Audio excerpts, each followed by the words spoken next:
Well, good evening and welcome to what is now part 3 of our attempt to have a Shabbat program. For those who are listening, whether you're listening via archive or live, we see a lot of people listening on their telephones here this evening. We made a valiant attempt to have a show last night on 2 different occasions, and Blog Talk Radio was not cooperative, but it appears to be working now, and we are delighted to be with you. It's Kirk and I here this evening. JB was instrumental in getting this set up for this evening. Thank you, JB. If I sound a little different, I told Kirk before the show began, I had a very unusual day. Everyone that's read any of these books and listened to the program knows that I am anti-political. I wouldn't go as far to say I was apolitical, because apolitical would mean I'm just not political. I'm anti-political. And yet today I spent 4 hours with the governor of the U.S. Virgin Islands.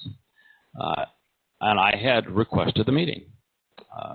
The purpose is that I was witnessing things in the community that were contrary to everyone's interest. And I wanted to bring them to the governor's attention and to see if, in fact, things could be done to improve the relationships between people that were working in the community, trying to build a better community, and those who were making it difficult for them to succeed. As it turns out, we hit it off. We spent 4 hours together, and we spoke at length about COVID, the country's response to COVID, to fiat currency and the destruction of our economy, on what governors around the country have done that have been so devastating to the country, to the dishonesty of the news media, to the problems of Black Lives Matter, to racism as it exists and doesn't exist, and the myths thereof. It was really an extraordinary experience where we ended up exchanging cell phone numbers and are committed to working together to just benefit the community as a whole.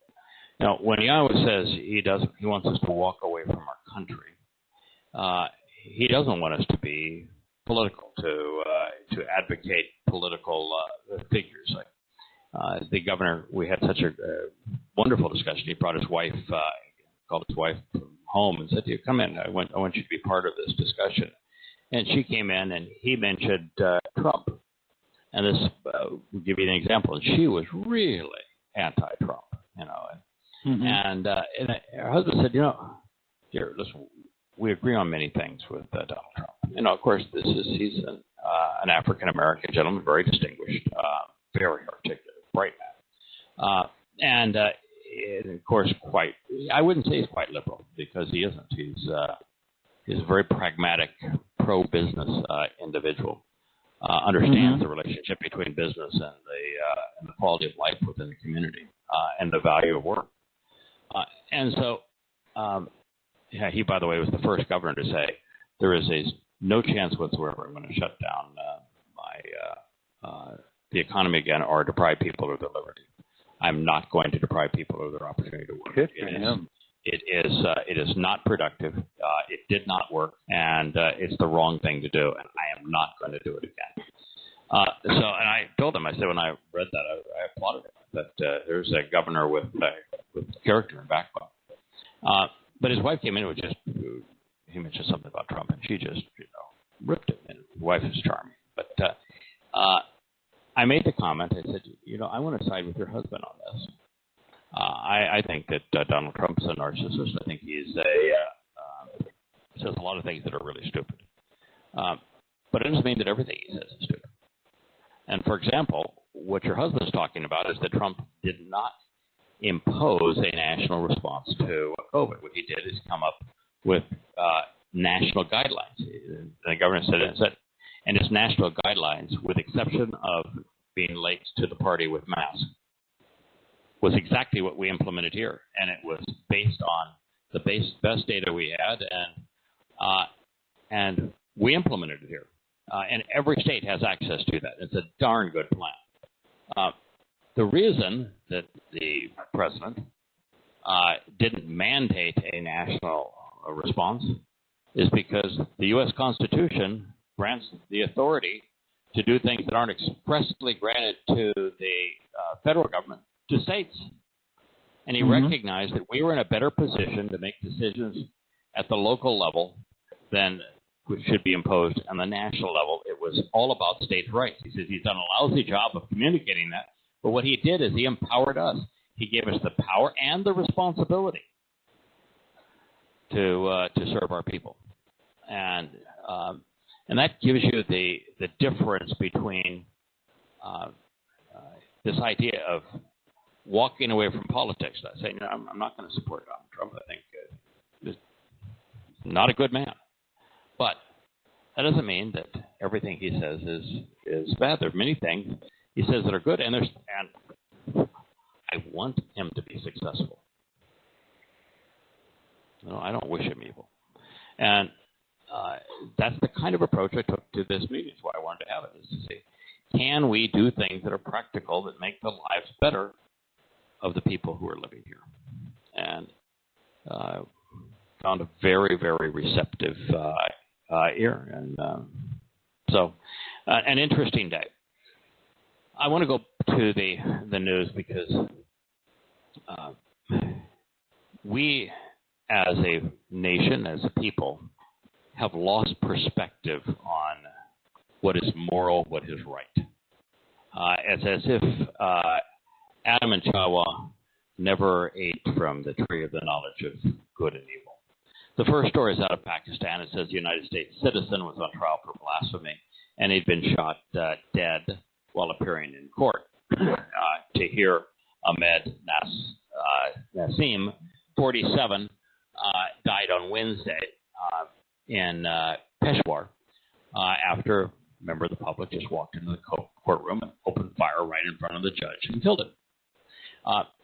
And this article says that it's the latest act of violence connected to the controversial blasphemy legislation.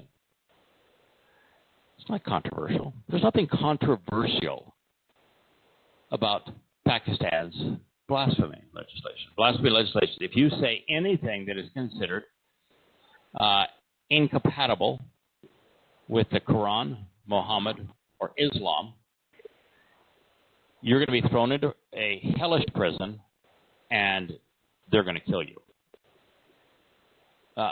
That's not controversial. It's repulsive.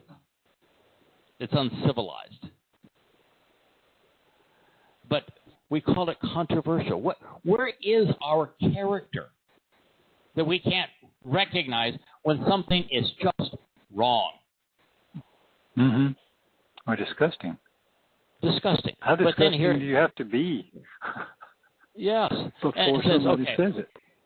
So the U.S. State Department said that its officials were shocked, saddened, and outraged by Nassim's death.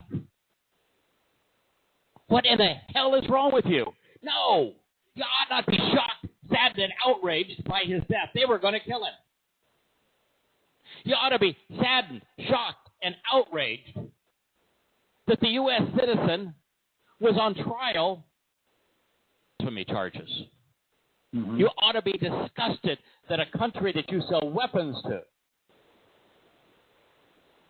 does that to its citizens and to anyone who says anything that's contrary to their demonic religion. That's what ought to shock you, that he was standing trial, not that someone out of the public killed it. Someone out of the public acting badly is a random act.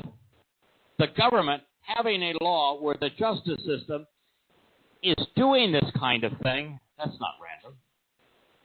That's the kind of thing we ought to be condemning.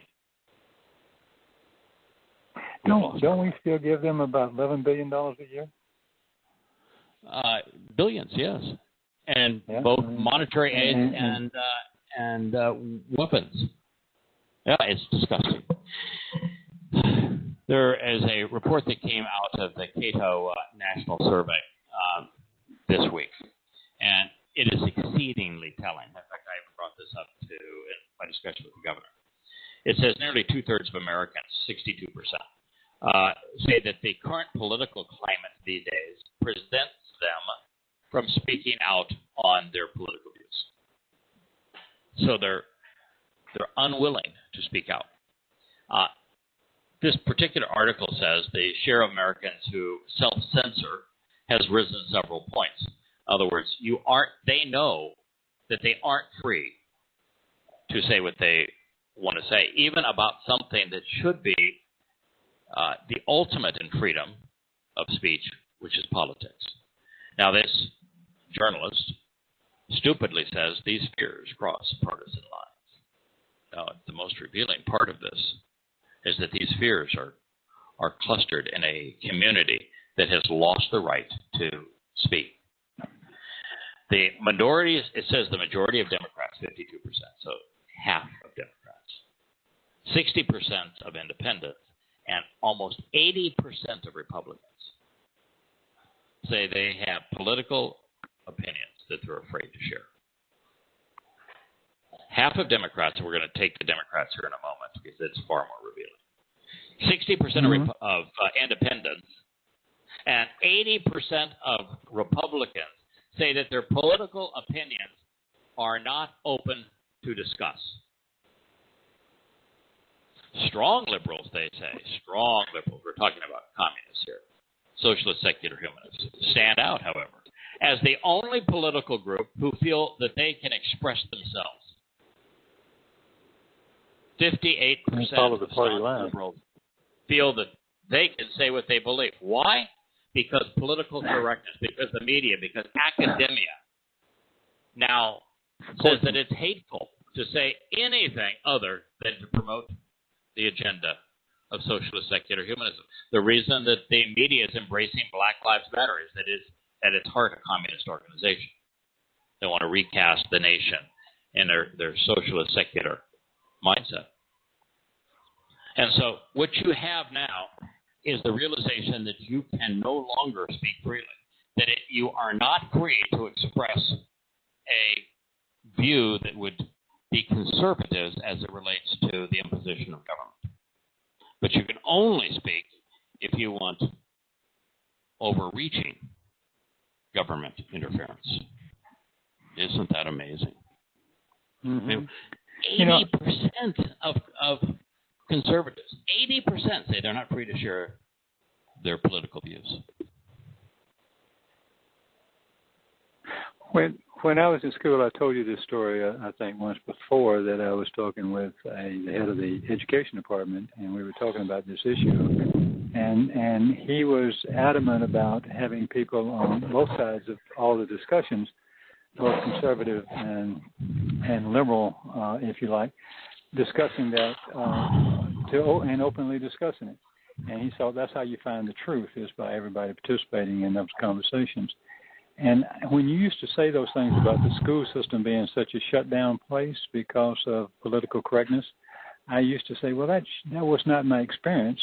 I believed you, but it was not my experience. But lately I have talked to an awful lot of people in the UC systems in California.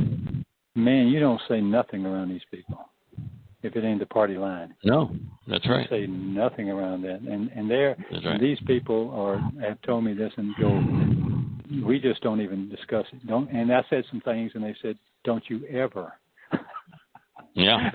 go there and say this, and this. They will just get all on you. So I'm going, wow. Okay, well, it wouldn't scare me, but geez, you're right. Sometimes it's important to tell the truth, even when it's not politically correct. In fact, it's always important to tell the truth, especially when it's not politically correct. Amnesty International says that the children of Yazidi religious minority, that was in northern Iraq, who have suffered brutal captivity at the hands of the Islamic State, are now suffering severe physical and mental problems. Almost 2,000 of the 7,000 who were seized and enslaved survived the enslavement. 2,000 of the 7,000 who were seized, women and girls. who were gang raped, who were sold as sex slaves. 2,000 of them survived. And what's happened is that in an Islamic country, a woman who has been raped is shamed. A woman who is raped is punished where the man who raped her is not. And so these children have come back with children that they did not want. They were forced to do this. And they're being shunned by their own community. So they're, after having been sex slaves, gang raped scores of times a day, such that it's just the horror of it is stunning to me, by these animals calling themselves fundamentalist Muslims. They're being rejected by their own community. The boys have come back without limbs, having arms cut off. The girls, many of them, coming back with the children, and they're trying to commit suicide. And so the article says that the boys who lost limbs, the girls who were raped, all suffering greatly. They were all enslaved by these IS fighters, and that, like the community says, listen, I want to tell everyone in the world, please accept us. Please accept our children. We didn't want to have a baby from these people. We were forced to do so. Now, these women, we were enslaved. They were tortured. They were subjected to the most repulsive forms of sexual violence. And this was at the hands of fundamentalist Muslims. And no one in the West condemned Islam. Against that story, I want to share something about that just shows how far we have fallen in our ability to think, and how we have become to the point where we believe lies as if they were true. Actress and comedian Tiffany Haddish said that she has avoided having children because she's afraid the police will hunt them down and kill them. Now, she's not outspoken against Islam, Miss Haddish, for turning these young girls into sex slaves, cutting the arms off of young boys. I'm not speaking out against that. No. Not speaking out against the blasphemy laws in Pakistan and the inability to speak openly. No. She's of the myth that if she has a child, the police, because that child is black, will hunt that child down like it's an animal and then kill it. Where does that come from? I was reading a report from an academician who is just repulsed at Black Lives Matter. He's a black academician. And he says, this notion that there is this institutionalized racism in America is the furthest from the truth. America is the least racist nation on earth. The academic said the same conclusion I've come to. And this idea that we're somehow a white supremacist nation that has deliberately held blacks down is not only untrue, but in the left, it is being promoted such that if you don't agree with that, if you don't advance what is clearly untrue, then you're marginalized and ostracized. He says, so it's become a cause célèbre. It has become a mandate in academia and the media to promote the myth.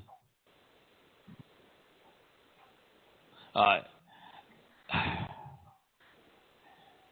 want to speak at the end of this news review on the consequence, where we have fallen in this regard. But speaking of fall, we talked about on this program the day that governors began to deprive U.S. citizens against the Constitution of their livelihoods and liberty, that the reaction to COVID-19 worldwide was going to be far worse than the disease. And it turns out the disease, while bad, has a mortality rate of somewhere around half of 1%. By almost any standard, it's not a pandemic. Half of 1% is the mortality rate. And of those who have tested positive, it's less than 1% of Americans, for example, have tested positive. Very, very small percentage of people who have contracted the disease, and the mortality rate on the disease is about half of 1%. But yet our reaction to it, we destroyed most countries in the world. Literally destroyed their currencies. They destroyed their economies. They destroyed people's character, turning them from productive to dependent. And I said, the consequence of this is unprecedented. Well, here are the numbers. The U.S. economy contracted at a 32.9% annual rate from April through June. It's the largest drop in the history of the nation. Worse than anything the nation experienced in the Great Depression. A 33% decline. You know, if growth slows from 3% to 2%, we have a problem. Sure, yeah. If growth were to stagnate and we had 1% growth over a quarter, we would be really worried about what has happened. Mm-hmm. To have a 1% contraction is almost unheard of. 33% contraction. That's not a slowing of the rate of increase. That is, we lost a third of our economy. That's a stunning number. And it's, quite frankly, irrecoverable. The world will never return to what it was. 20 million jobs were lost in America. They simply vanished. Against this backdrop, John MacArthur, he is Grace Community Church, one of the large mega churches in California. You know John MacArthur. Of course. Yeah. Of course. Oh, yeah. John MacArthur. He says that the church has a biblical obligation to comply. Well, according to God, there is no church. Bible is a corruption of Babel, which means to confuse, and it is based on Bel, which is with the Lord. Satan. Right, and the Lord is Satan. So he went and says, when officials, this is his own words, restrict church attendance to a certain number, it deprives me of my income. No, he didn't say that, but that's what he was saying. Church attendance to a certain number, they attempt to impose restrictions in principle that makes it impossible for the saints to gather as the church. Saints. Mm-hmm. Saints. You know, saints are dead people. Religious dead people. Yeah. The saints. Yeah. When officials prohibit singing in worship services, can you imagine a God so insecure he wants to be worshipped? A God so lame that he wants his creation to worship him? Don't you ever, John, just take a step back and to say, wow, that's really stupid. Why would I want to worship a God that wants me to worship him? And if God doesn't want me to worship him, why am I worshiping him? I mean, for a God to create an inferior being to worship him makes him so insecure, so superficial, he's not worth knowing. True. Then he writes, it is, with these mandates, it's impossible for the people of God. By the way, the people of God aren't the church. No. God's people are Yisrael. Mm-hmm. Full stop. You should read that book that you call the Bible. It's really clear. God's people are Yisrael, not a Gentile church. John, read the damn book. The people of God have to obey the commandments. Now, No. is he talking about the commandments of the 10 that Yah etched in stones? Oh, no. Have to obey the commandments of Ephesians 5:19, of Colossians 3:16. Yeah. We have to obey the commandments of our saint Paul. The plague of death. And by the way, John, since Paul wrote that the Old Testament was a cruel taskmaster, that one had to obey and that it couldn't save, and that Paul replaced that with the gospel of grace, where all you have to do to believe, how can there be a commandment in Ephesians and Colossians? John? Good question. The mandated distancing of believers is condemned in what is commanded in Romans 6:16, 1 Corinthians 16:20, 2 Corinthians 13:12, where a little later on it says that Paul admits that he's demon-possessed, and 1 Thessalonians 5:26. Every verse he cited, without exception, Paul. Ephesians, Colossians, Romans, 1 and 2 Corinthians, and Thessalonians. Couldn't find anything, John, could you, in the Torah? In the prophets and the Psalms? Oh, and John, pray tell, John, why didn't you quote from Romans chapter 13, where it tells you to submit to your government, and that all governments are appointed by God, and that all governments do good? Why didn't you cite Romans 13, John? You're good. These idiots. So, Black Lives Matter. There was a street mural outside the Trump Tower. A street mural. They took the street, and they, facing Trump Tower, they defaced the street with their graffiti and wrote the Black Lives Matter in just huge print. Well, it was vandalized.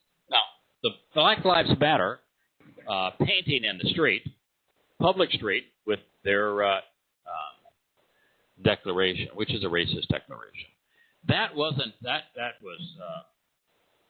vandalizing. Now, last time I thought graffiti was vandalizing state property. So some people wanted to paint over it, which would be restoring the property. That would be considered a good thing, and the vandalization would be writing Black Lives Matter in front of Trump Tower. Well, the police arrested the 4 people who had put blue paint on their hands, who were trying to simply remove it. And they call them the vandals. So President Trump actually wrote that Black Lives Matter is a symbol of hate. It's true, it is. And sharply criticized New York City Mayor Bill de Blasio in a tweet for denigrating this luxury avenue. Well, the mayor responded. Here's what he wrote. Here's what you don't understand, in all capitals, screaming, built Fifth Avenue. And so much of this nation, your luxury came from their labor, for which they have never been justly compensated. We are honoring them. The fact that you see it as denigrating your street is the definition of racism. Well, let me help you out here, Bill de Blasio. Just a little help here. What you don't understand is that black people didn't build Fifth Avenue. As a matter of fact, slavery was illegal at the time that the Union was formed. So before America became a nation, the northern colonies had all outlawed slavery. The slaves that had existed, and very, very few, in the northern states prior to the 1770s were almost all domestic household workers. They cooked meals, they cleaned homes. They didn't build things. They did not build Fifth Avenue. They did not build Fifth Avenue. You lied. They did not build most of the nation. Not even close. In the north, they built very little. As I said, they were domestic workers. In the south, they harvested cotton and tobacco. Mm-hmm. And the Spanish colonies of Florida, they harvested sugar cane as well, but that wasn't part of the U.S. colonies. That's what they did. They weren't building America. They did not build much of this nation. It's just an outright lie. And if you got to lie to make your point, you don't have a point. Slavery is a horrible institution, no question about it. Mm-hmm. One of the reasons I hate Rome is that Rome was one of the worst nations in the history of the world at enslaving people. But there's a reason that Yahweh doesn't condemn slavery. What he does is he put in a mandate that all slaves have to be freed every 50 years. All slaves have to be freed. And he had very specific instructions that you could not abuse slaves. And the reason that Yahweh didn't condemn slavery, but instead taught us that we should never abuse slaves and that ultimately they have to be freed, is because not to be a slave would be dead. That's just the fact of the matter. That people, unfortunately, are vicious and they war with one another. Slaves are the product of two kingdoms, two groups of people warring with one another. And Islam, for example, it was the way they financed the growth of Islam was through slavery. And you have, when you war with a group of people, you can steal their property. And once you've stolen their property, you have two choices with the people. You kill them or you enslave them. Yeah, otherwise, what would you do with them? They would come out and get you. Right, and if you left them there, they'd come back and they'd take your property back. So fight them again. There's only two choices. You enslave them or you kill them. Now, I'm not justifying what they did, what Muhammad did, and what these kings did and empires did was repulsive. It's why Yahweh speaks against them, I cannot stand them. We ought not be glorifying them. But that is the reality. If you were not a slave, you were dead. And the same thing is true with the slaves that were brought to the Americas. They were captured by fellow Africans who warred with one another. And once they had more slaves than they could handle, when they fought with one another for territory, they just killed everybody. And when Muslims became successful in northern Africa with their raids, Islam is all about enslaving people. That's why Islam means submission. And Abdallah means slave to Allah. They said, hey, don't kill them. They have value. Let's sell them as slaves. And so all of the Africans that were brought to the New World would have been killed as opposed to live. Just the truth. Slavery is a horrible institution, but that's the truth. As for the rest of what he built, your luxury came from their labor. No. There isn't a single black person who created the luxury that we benefit from.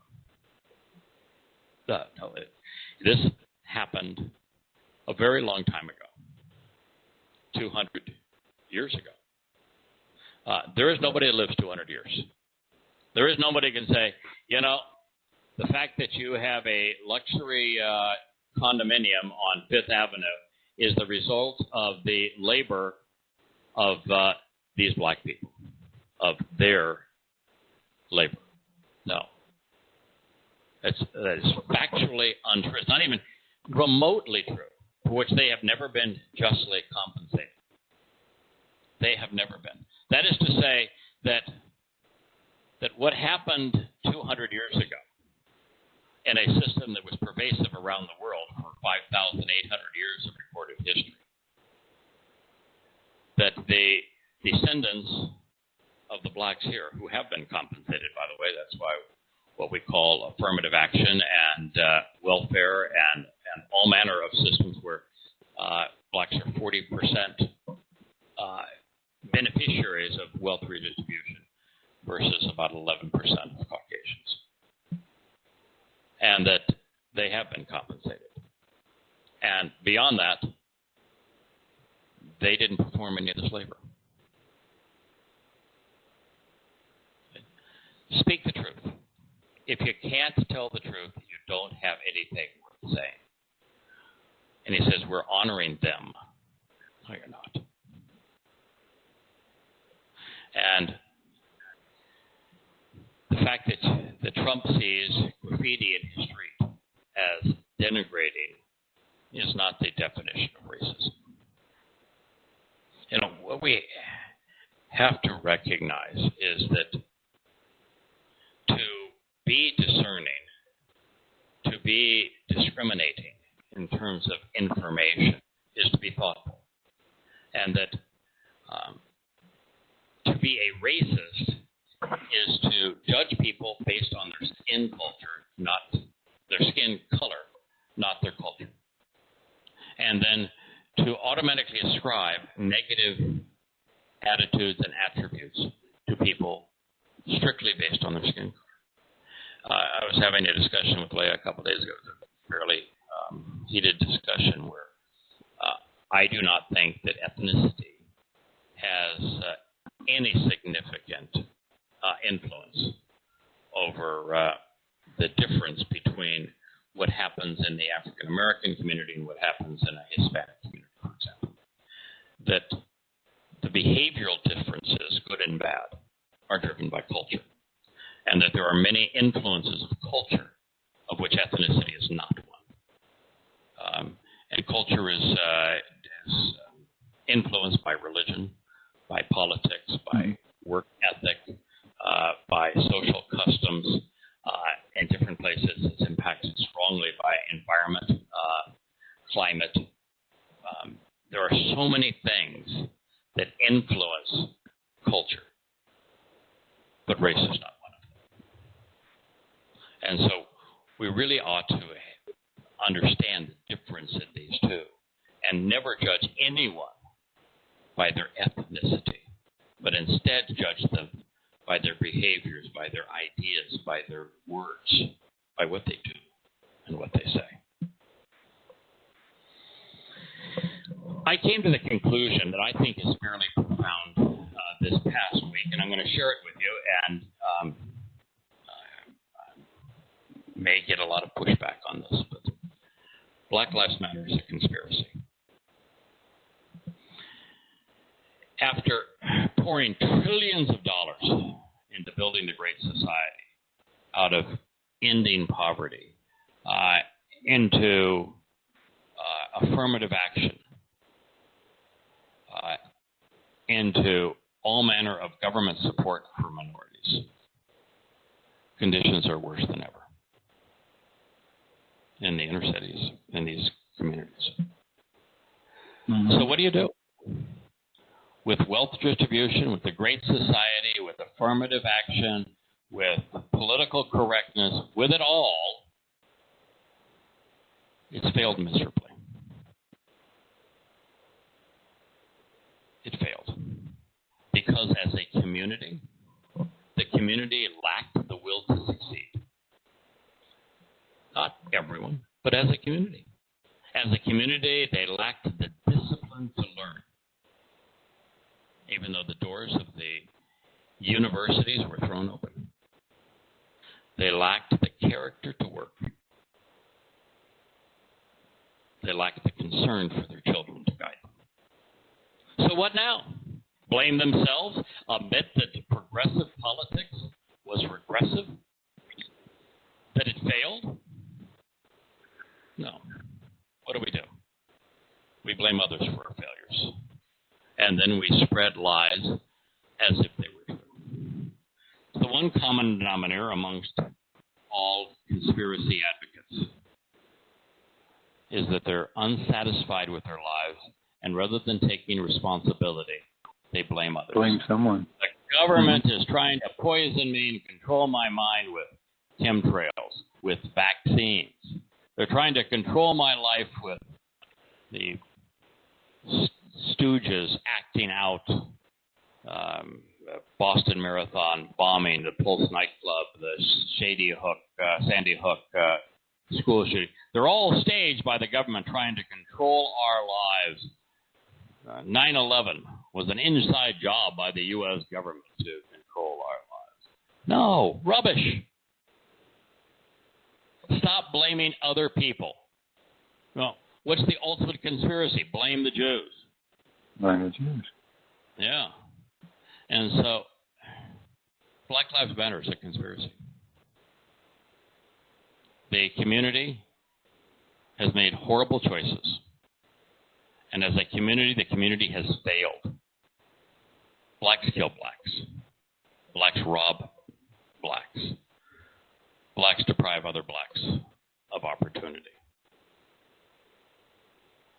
And they're unwilling to accept responsibility or accountability. And now they have the progressive liberals judging everyone else, condemning everyone else, pretending that this is a white supremacist nation, holding the blacks down, and it needs to be destroyed so that the blacks can rise.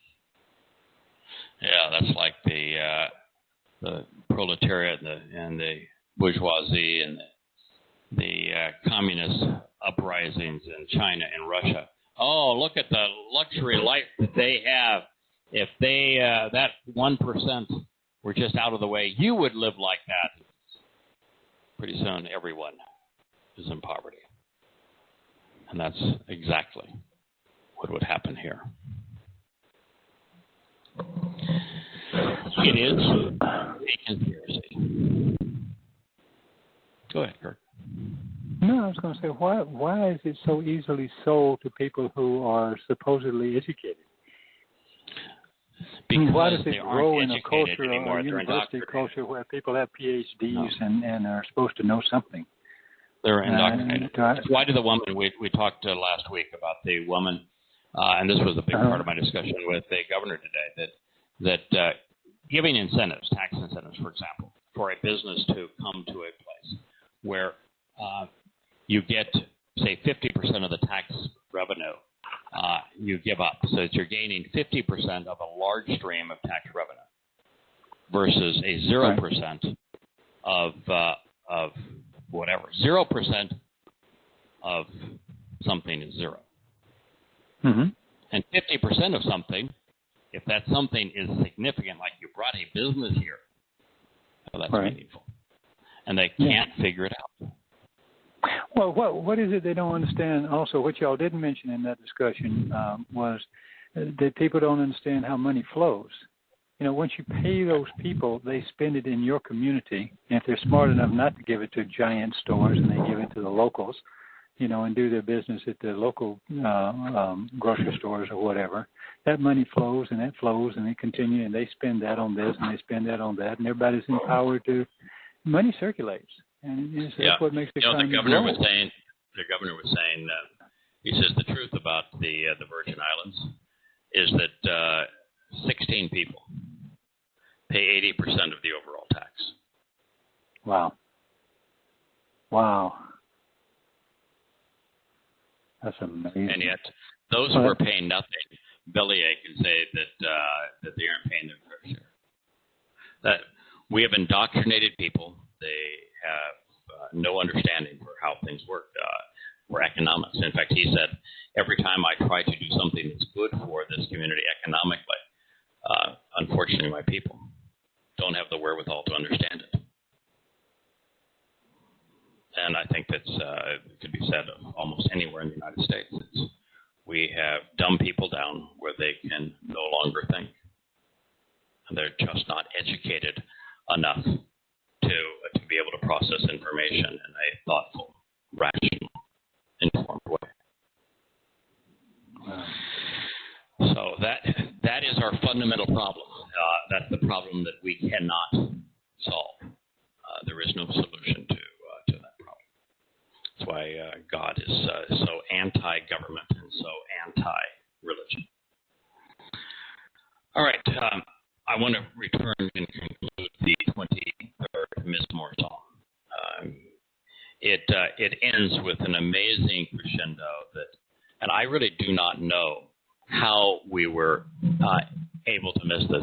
By the way, I'm told that cannot connect. Check your internet connection and try again. I'm concerned that we're flat out not broadcasting. Oh, really?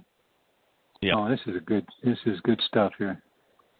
Yeah, I'm told we're not. Yeah, I hope so. We're not broadcasting, so I'm trying to reconnect now, and we'll see. So those who are listening on the phone probably can hear us, but in terms of the listening recording? online, I think. Pardon? Is the recording Pardon? good? Is it still being on the phone, or so you can hear? So I don't know. Leah just walked in and said we are broadcasting. So even though it says reconnecting, who knows? Okay. Mizmor Psalm 23:5 reads, "My cup overflows with abundance." Now this was right after he said, "You have anointed my head with oil." So in context, it's important to understand what this cup is all about. Yahowah is using dashen, which means to cover. It means to prepare. And its root is to grow. And it's his head with oil, which is symbolic of the Spirit. See, Yahweh instructed men to anoint Dowd as the Messiah according to his specific instructions. But Yahweh himself anointed Dowd, coming from above to cover him with the Spirit. The Spirit, he said, came upon him in abundance and never left him. The Spirit is what caused Dowd to look so perfect in God's eyes. It's what caused Dowd to be so courageous, so bold, a man of character, a man of astonishing intellect and wisdom. And it is the fact that the vessel that is his soul overflows with abundance. Why? Because Yahweh specifically said he placed his Spirit on Dowd in an overflowing, in an abundant fashion, giving him tremendous power. And so my cup, that vessel which is filled with my Spirit, overflows with an abundance. And this is the word ra'ayah, means that Yahweh has saturated me. Yahweh is satisfying, and that Yahweh has come to my aid and is helping me. Now, we as people like to think of ourselves as serving God, but in actuality, it's God that serves us. You know, we want to, in religious ceremonies, lift God up in praise, and that's impossible. But he is very, very effective at lifting us up, which is the entire purpose of what a father does to a child. So my cup overflows with abundance. Did you look at either of these words? I did. Yeah, you have. Well, the cup was in the sense that it's a hand with an increase, and then there's a protective thorn at the end of it. It's the third word, and that Shemek is symbolic of the one that captured the lamb when Abraham and Yishak were on the mountain, on Mount Moriah. So, but it does say it's just a hand. So you get a protection symbol there. You get a giant increase there, as well as the hand that pours this onto him or to anoints him. Then there's a 2-letter root, which is the hand and the kaf and the shemek, which means just to cover and to count, which is interesting, and to appoint. It is the seat, like a seat of power. It is to. It also is a cup that holds and conceals and covers something. So it is. But I think of it more in terms of holding something very valuable. And then the Rawaya, or Riwaya, whichever way you pronounce it, is you have a observant head looking at an increase being held up by Yahweh's hand reaching down. And the last one is a feminine word with the H at the end, the hey, which is a person engaged in the walk toward in the covenant, reaching up and saying, behold. It's a feminine noun. It means to saturation, is abundance, and great abundance, overflowing with abundance, if you like. The verb rather, rawa, is to satisfy and to satiate, to soak one, and so you have also the 2-letter root is the rosh and the hay, which means not only to soak, but interestingly enough, it means lion, which is the symbol of Dode. And there's a word that's right next to it, where they had 2 hays, rahaha. And it means the flowing of words, which I thought was quite interesting, because we are, after all, talking about Dode, and no one flowed word more than he did, other than Yahweh himself. There's a whole lot of symbols in that would strengthen and reinforce what we're saying. Right. Your theory has been that most Hebrew letters are directional. The Rosh is probably the most directional of all Hebrew letters. That means that the letter is either going left to right or right to left. Like the foot is pointed in a direction. Right, yeah. Now you have some letters that do not have direction, like the hay. The hay is symmetrical, looking up, reaching up, standing up. The legs are equidistant apart. The arms are equidistant apart. But the Aleph, the ram's head is pointed in a direction. It's a 3/4 turn to the left. Right. Has the entrance of the home on the left side. So what you learn, and the staff leans from right to left. So there are letters that have direction. And what you learn is that if the direction of a letter looks away from a letter that's in Yahweh's name, that word has negative connotations. And if the letters look towards the letters in Yahweh's name, the word has positive connotations. And if there are no letters in Yahweh's name that are to the, or there's no direction of the letter, then you can't use the theory. But any time that there's a directional letter, you determine good or bad if it's looking towards or away from. The Rosh is looking at the 3 letters in Yahweh's name. Yahweh's name, well, there's 4 letters in it. One's repeated. All of those letters, all 3 of those letters are there. The Wa, the Yod, and the Hey. And the Rosh, all of them. Amazing, isn't it? Yes. So, and it even has Yah's name in it. And so it is Yah providing this abundance of help, of benefit. Yes, John, the truth is that God wants to help us, not the other way around. So, this goes from there to surely act, indeed exclusively. Goodness, tov. And it's interesting, ak is a very uncommon word in Hebrew. Because if you wanted to say just indeed, truly, surely, you would. It's key, and its key starts, probably 20% of Hebrew sentences. Very, very common. Ak, very uncommon. So indeed, it's impacted with a lot of stuff. Yes. a lot of stuff in this, surely. Yeah. Yes. Indeed, exclusively.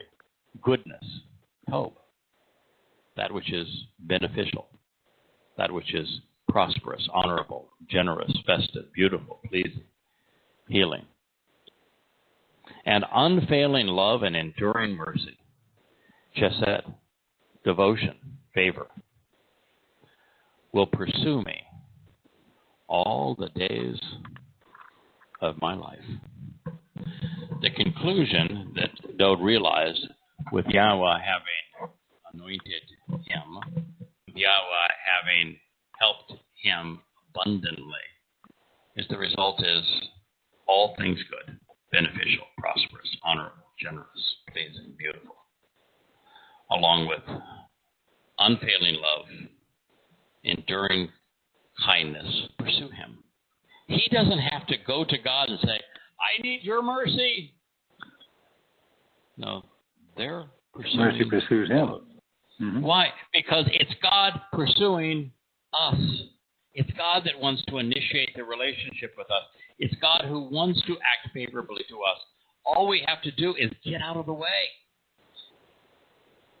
Now, stop being religious. Stop being political. Stop being obstinate. Start thinking. Start being open. Start being receptive. And God will pursue us with mercy and love all the days of my life. Go ahead, Kurt. I was just looking at the letters dictate that very statement in the first word, surely. Mm-hmm. You have an aleph, which is Yah, or an authority's hand, in this case Yahweh's hand, pursuing or helping, if you like, the nun. Mm-hmm. It's an aleph, kaf, nun. Right. And it means to be, in a sure manner, to be firm in something. It is a guarantee, like his promise is wow. I mean, and that's just in the word surely. And then from there, if Yahweh is going to pursue us with mercy, unfailing love, and enduring kindness, what do we need to do? Paul's a liar. Yeah. What more can you get? Right. Yeah. And so this is the most amazing thing, and I don't know how I missed it. I guess we're just so programmed to, when I was a Christian, to transfer everything that God said about David to Jesus. To Jesus. So I must have thought, well, God's speaking to Jesus. But the funny thing about that is, can you tell me how many times Jesus' name is written in the Torah, Prophets, and Psalms? 0. How many times is the correct name, Yosha, written? 0. How many times does it say talk about the church that he's going to establish? Once again, not to sound like a broken record, 0. Huh. So there isn't a single prophecy that speaks of Jesus, of Yosha, or of the church? Not one? Not one. How many are there times is Dowd's name mentioned specifically in God's testimony? I believe it's over 1,000 at least. That is correct. So, do you think that God is so stupid, doesn't know the name Dowd from Yosha? Well, that you've got to be. So on the man that he called his son, the man that he anointed as his Messiah, the man that he called and named to be king the man that he chose, whose name is Dowd, that when he's talking about this other fella, that he uses Dowd's name instead? I say, I don't know. What's the other guy's name? Come on, folks. Never once. I think the reason you belabor this like this, and it's because it is so straightforward that this is Dode, and it so changes our thought pattern now, especially those of us that came out of the Christian frame. It is just like it opened the door to everything. It's like, wow. Yes. Wow, this is just the most phenomenal thing we've done since his name. Right. Yosha played an extraordinarily important role as we can't walk through Passover lamb. He is the Passover lamb without him. Yeah, he's the one thing that no one wants to acknowledge. Religious Jews and Christians neither want to acknowledge that he was the Passover lamb. No one can figure out amongst Christians that if Jews actually killed Jesus, that they ought to be thankful, because the Passover lamb doesn't do anybody any good unless the Passover lamb is sacrificed. So if they did kill him, which they didn't, but if they even brought him forward to be sacrificed, that was a positive an thing. Enormously important function, and they ought to be thanked. Now, if the Jews, of course, killed God, you ought to be worshiping the Jews. Think it through. That's true, too. Okay, so here's the concluding thought. And all of those Christians carrying it around in their Bibles, and they can't process this information. Or all of those Orthodox Jews that spend all day being religious. Got their religious little get-up, they got their little curly Q on the side of their head, their little black hats. They have their women shave their heads. I mean, they have 1,000 reasons not to do anything on the Shabbat. I mean, they can't go in an elevator because they can't push the button. They can't do squat. They got a law for everything, and yet they're saying that they're searching for the return, or not the return, for their Messiah.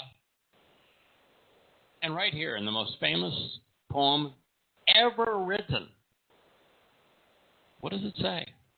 Why are you searching, Jews? When it says, and I will return. And I will return. Being brought back to restore Yahweh's family and home forever. Full stop. That line alone, which is the concluding line of the most famous poem, the most famous bit of prose in the history of humankind. 23rd Psalm.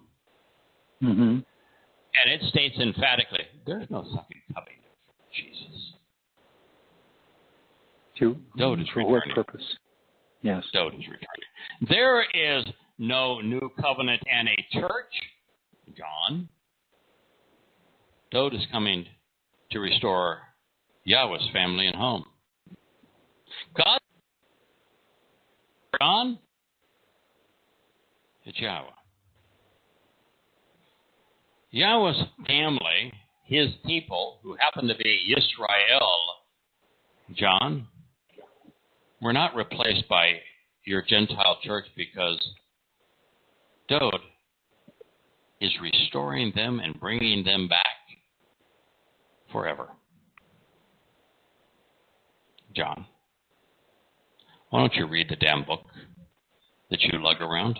Why don't you sometime cite the 23rd Psalm as opposed to the poison pen of Paul? And I will return, bringing back to restore Yahweh's family home forever.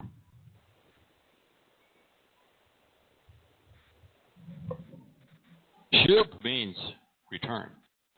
Shub means bring back. Shub means to restore. Shub means to reappear. It's to reappear specifically at a homecoming. And Be'eth means family and home. Mm-hmm. And the literal definition of the last word, which is la orek yomim, would be for an unlimited length of days. Yes. You know what it's related to also? What's that?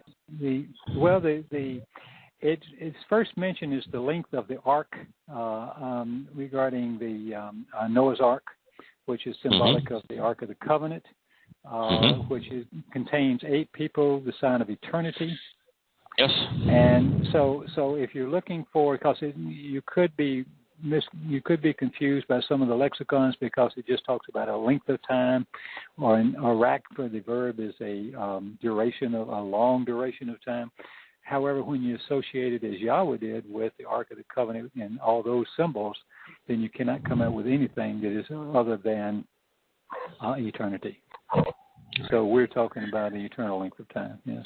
And it's, so if you're wondering why I rewrote Observations, and the first 2 volumes of 5 of Observations is now available for purchase at Amazon, both in a Kindle book. I think it's 99 cents for the Kindle book, and about $14 for the each of the first 2 volumes of Observations, and there's 3 more to follow. And why I'm returning and rewriting Yada Yah, it's because of this. It's just because of this. Yahweh is as clear as words allow that he's returning with Dode. That Dode is the one who is involved in a second coming. That it's Dode's responsibility for restoring Yahweh's family home. Which means that Dode is the Savior.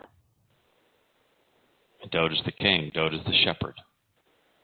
Dode is the one through whom Yahweh chose to work. Dode is quite simply the most important person in the history of the world. And what we need to realize is that Yahweh chose a Messiah and anointed him 3 times. It's Dode. Yahweh chose a king. It's Dode. Yahweh chose a shepherd. It's Dode. Yahweh made a choice, and the only person that he is expressly committed to saying, I chose him. He is my chosen one, is Dode. Dode is the author of the Psalms. He is the author of the Mashal Proverbs. More is said about him than any other individual. You know, as much as we make a big to-do about Moshe, and Moshe was an extraordinary individual, a great liberator, a great prophet, an extraordinary man. God has far more to say about Dode. Far more. And as much as Moshe's speeches, which are recorded in Devarim, Deuteronomy, are insightful and profound. Almost everything that Moshe says, because Moshe's words are not recorded in Bereshith, in the beginning. It's God's testimony, Yahweh's testimony. He's a scribe.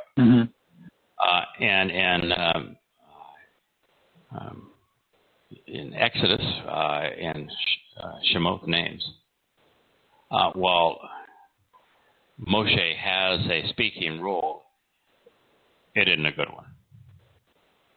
You know, he's reluctant. He's got every excuse under the sun.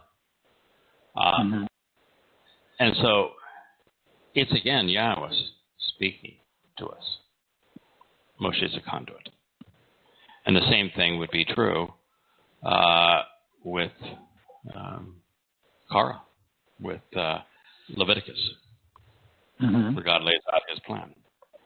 And the same thing is true with within the wilderness, with Numbers.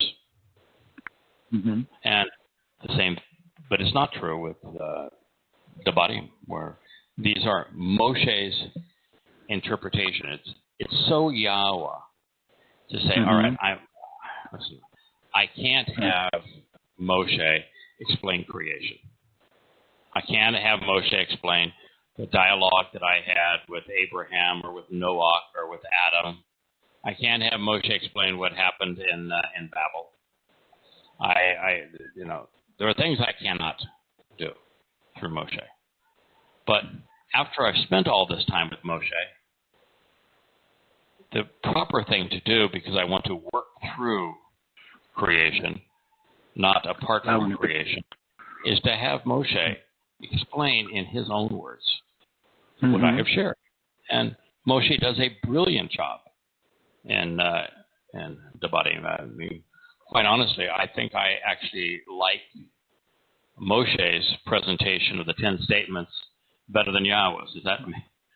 I hope Yah's not mad at me for saying that. But, no, I've read both, and while there's aspects that are essentially identical, the places where we needed more explanation, like honoring your mother and father, and on the real symbolism of the seventh day, Moshe does a really nice job. He ad-libs and throws in some insights that I think are really important. So Moshe does a wonderful job. However, he doesn't hold a candle to Dowd. Dowd's contribution in terms of life and lyrics are much greater than Moshe's. Moshe was not the greatest of the prophets. He was the greatest of the prophets at that time, and God did some marvelous things with him. The greatest prophet is Dowd. And it is this fundamental shift in our understanding that Dowd is the embodiment of the covenant, that Dowd is the example that we can follow, that Dowd's words are words we can live by. And that this emphasis away from Dowd and towards the Christian Jesus has so misdirected God's intent, so inconsistent with God's intent, that it is essential that we set the record straight. That's why we're rewriting all of these books. It's a huge undertaking, but it's all for this reason, the conclusion of Mizmor Psalm 23. Now, Kirk, we said, what we're going to do is we're going to take back and rejoin in observations that would be, we left off in what would now be Volume 3, Chapter 3, Seat of Honor. And son of a gun, it's just a most amazing way that the 23rd Psalm flows right into the 4th chapter of Yashayahu Isaiah. It's Agreed. as if it's just like these things always belong together, and they should be read one after the other.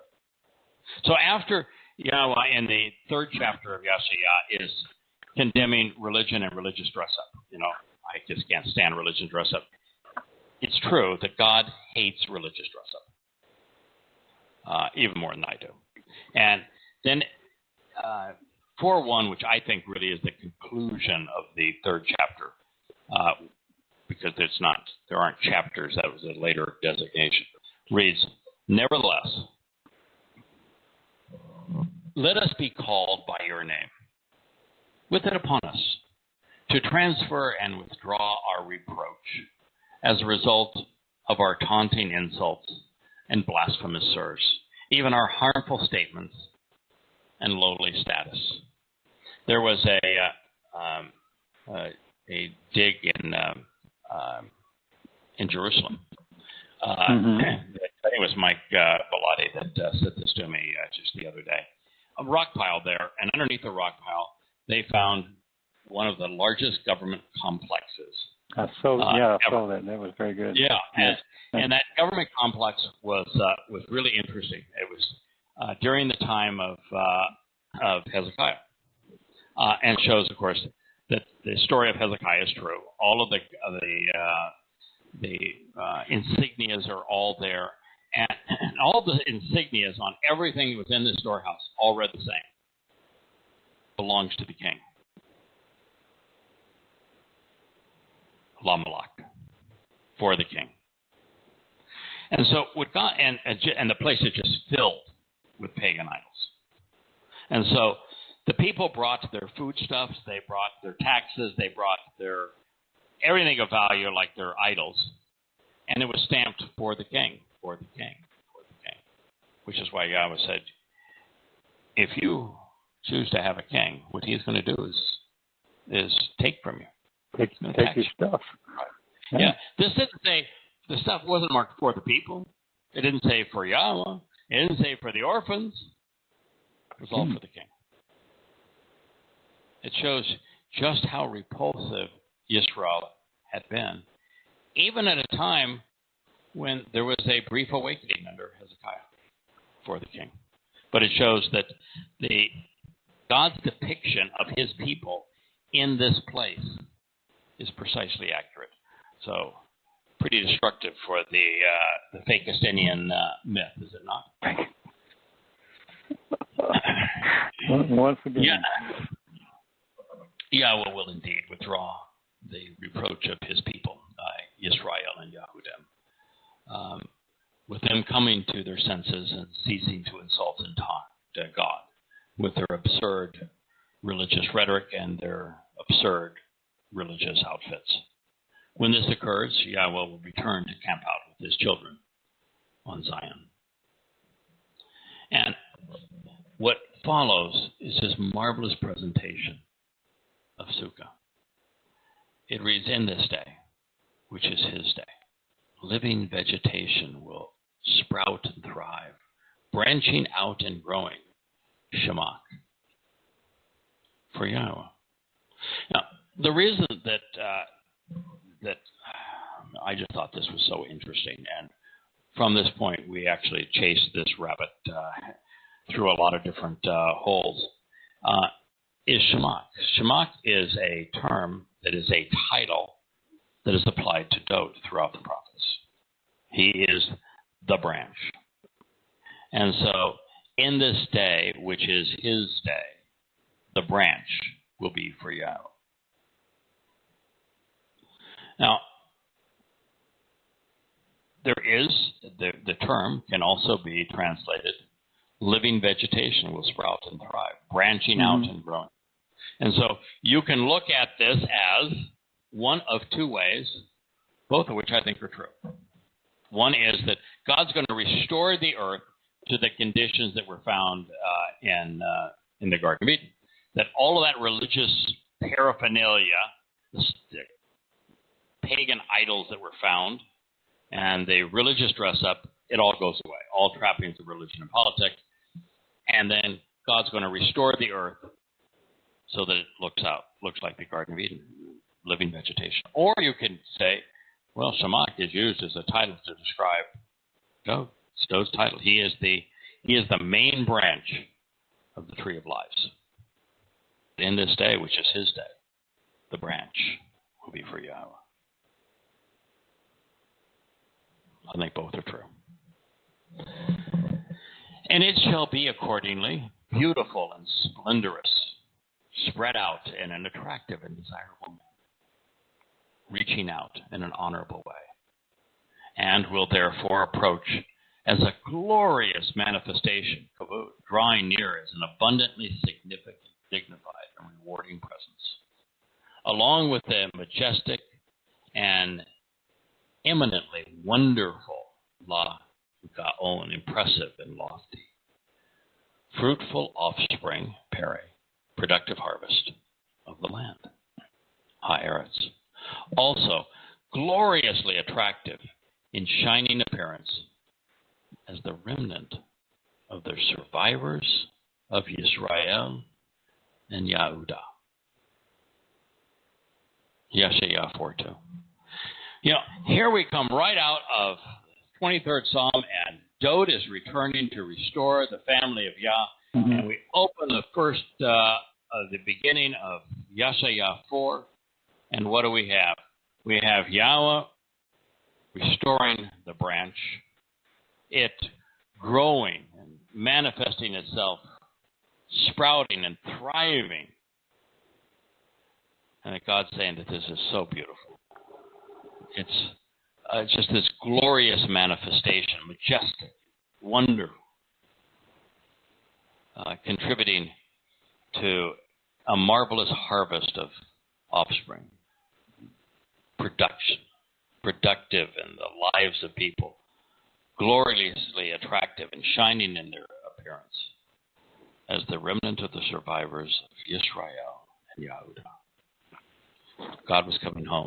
Dod is returning to restore the family. God is saying, yes, Yisrael and Yahowah will be restored. They will be brilliant again. It's wonderful. It's beautiful. It's what God has always wanted. A lot of wonderful adjectives in this one, Kirk. Mm-hmm.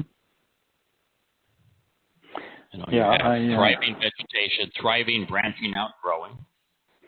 Shemak, that's a great term, isn't it? Shemak. Well, there's 4 aspects I found of that.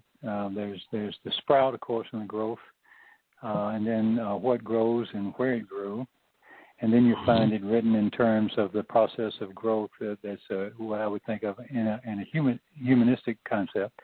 And then it says it's also used, the word is used in the future role related to the vine of Dod and his reign as being Sadak. That's in, I didn't cite the thing, but trust me, I found it. It's there. In any. So, and that's from shemak, the verb, to spring up and to grow again, which is once again the house of Yah, which is found in 2 Samuel 23:5. So he refers to Dod's house. Yahweh growing, reaching out, supporting life. That's what Dod does. That's what his lyrics do. Well, yes. And the covenant family grows. It's Jacob's, the house of Jacob, you know, and ruled by Dod. And here we are with the next verb, Yahweh's name, by the way, all to approach Yahweh, for Yahweh. It shall be. Haya. It shall exist. Law accordingly. Approaching this.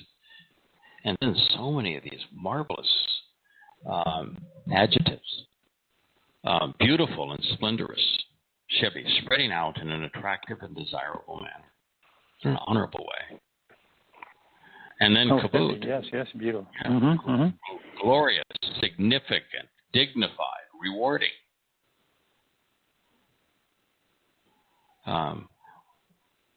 Gagon, majestic, eminent, wonderful, impressive, lofty. Its root, ga'ah, to rise up, to be lifted up, to grow. Fruitful, productive. Perry. And he's not speaking of Washington, D.C. or the United States. He's not speaking of London or the UK. He's not speaking of Paris or France. He's not speaking of Mecca. Not speaking of any place other than the land of Yisrael. And the people are not goyim. People not in a church. God knows what Yisrael means. He knows what Yahowah means. And so upon this glorious return, the survivors are not the survivors of the church. The survivors are Yisrael and Yahowah. If God wanted to say, and he's quite effective in his prophecy, if God wanted to say that upon this marvelous return, there'll be a great celebration of the Gentile church, a church, my people, he would have said that, wouldn't he? Certainly, he knows how. But he didn't, did he? No, sir. What he said was, Yisrael and Yahowah, there's no room for a Christian church. They're not God's people. God's not returning for his church. He's returning for Yisrael and Yahowah. And by the remnant of them, it's those that are left that Gentiles didn't kill.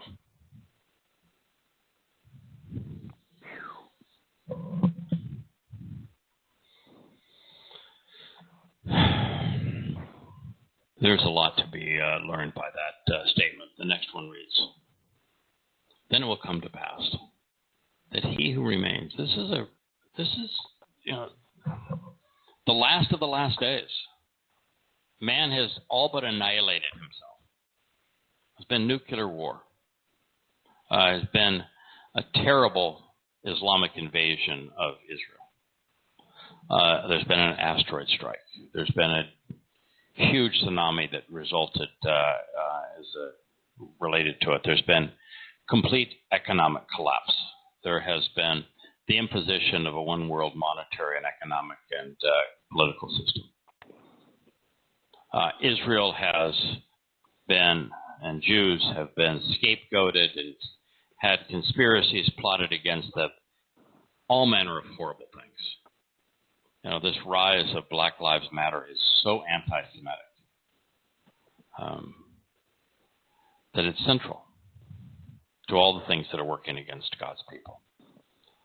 And so it will come to pass that those who remain, the few, those who survive in Zion, which would make God a Zionist, yes, along with the remnant spared, remnant, the remainder, those who were left behind in Jerusalem, will be called set apart. They're not being called saints. They're being called set apart. Set apart from what? From the rest of the world, to Him. Yeah, set apart from the world of politics, set apart from the world of religion, set apart from the world of protests, set apart from the world of militarization and patriotism, set apart to Him. They will be called set apart because Yahweh was set apart. The Spirit is set apart. The Torah is set apart. The land is set apart. Yisrael is set apart. Yahowah is set apart. They're all set apart from the family of man unto the family of God. They will be called set apart. For all who approach Him will be written and inscribed in the book of lives in Jerusalem. In Jerusalem.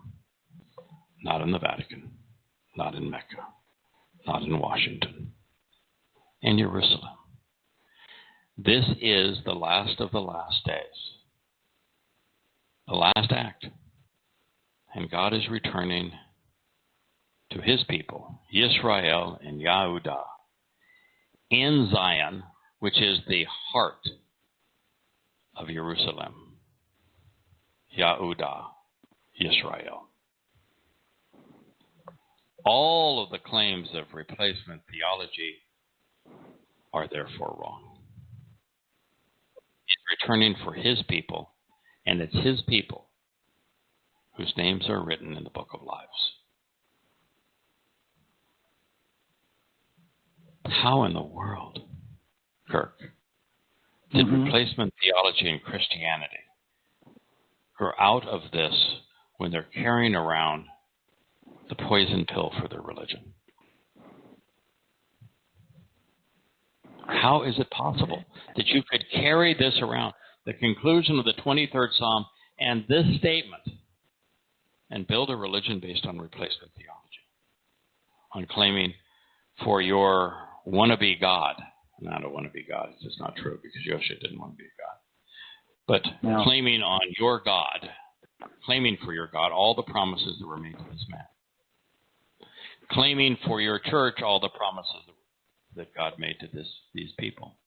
And then you read the last acts of the last days when Yahweh is returning. He's returning to His people and names them explicitly as Yisrael and Yahowah. And says He's coming back to Zion, the signpost along the way. And it's His people's names who survived all of this that will have their names written in the book of lives, which, by the way, is also kept in Jerusalem. You know, just to pound another nail in it, the word be'et is the root word is a be and a tall, and it's a bet and a tall, which is the house of Jacob. It is a Zion marker. It's the house of Zion. Yeah. It's the house of Jacob. I mean, He says, I will dwell forever in the house in the Beat. Yes. BT root. BY. Sorry. But the root word. So I mean, you can't miss it. No, any which way you look. That's the only reason I do it the other way. I look through the letters more so. Is you cannot miss this stuff. You put it everywhere anyone would look. If you look in the God is clear. He has said that he made a promise to Abraham that he would, that he said he was going to keep. And he did. And he will. And he is, through his prophets, he has said it in every possible way, that he's returning to restore his relationship with his people. It is the day of reconciliations. What is he reconciling? Yisrael and Yahowah together into him. And that's why it's called the day of reconciliations, plural. There's no mention of a church. There's no mention of a synagogue. There's no mention of rabbis. There's no mention of Orthodox Judaism. As a matter of fact, it's Orthodox Judaism that was condemned in the previous chapters. Yes, the religious dress-up. Yeah. He's returning for Yisrael and Yahowah and the remnant who survive. And it's those who have listened to Dod's call to bring them home, who have finally come to accept Yahowah, who acknowledge him by name, who finally come to understand who he is, what he's offering, and what he expects in return, and have accepted him and acted upon what he's offering. I think this is what God has promised to do. And from God's point of view, now, mind you, the world is in shambles. The world has all but been destroyed. It's likely that greater than 90% of the world's population is dead. It's gone. Sure. And the chosen people has been decimated. We know that it's at least two-thirds of them that are gone. Two-thirds, yeah. And maybe more. And yet, Yahweh is saying, this is glorious. It's wonderful. It's the realization that God celebrates family. If